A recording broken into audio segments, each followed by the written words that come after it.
Bueno, gracias. De nada. Bueno, cuéntame un poco, a ver, ¿cómo ha ido? A ver, ahora. Pues la única pena que tengo es no haber podido ver al que le ha tocado. No sé si se presentará, pero me da mucha alegría haber podido dar el premio. ¿Y cómo os habéis enterado? Por la llamada de Por las llamadas de teléfono de los periodistas, de los periódicos y de todo. Cuéntanos, cuéntanos un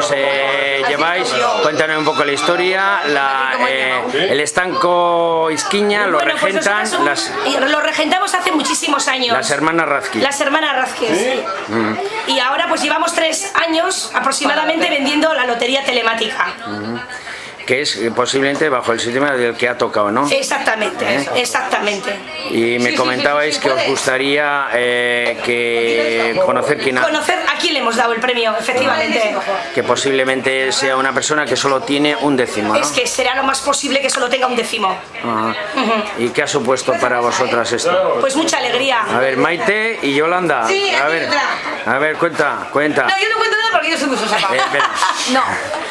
Cuenta lo que me has dicho antes, Pues nada, el tema que ha llamado por teléfono. La primera llamada de teléfono que he tenido ha sido en plan de juerga, gente celebrándolo, pero pensando que era broma no le he hecho ni caso. Luego es cuando me han empezado a llamar los medios de comunicación, que es cuando me he enterado que verdaderamente habíamos dado un premio. Y así ha sido como me he enterado. Es la primera vez, ¿no? La primera vez, sí, la primera vez. ¿Y qué ha supuesto? Pues alegría, la pena que no nos ha tocado a nosotras. Vale.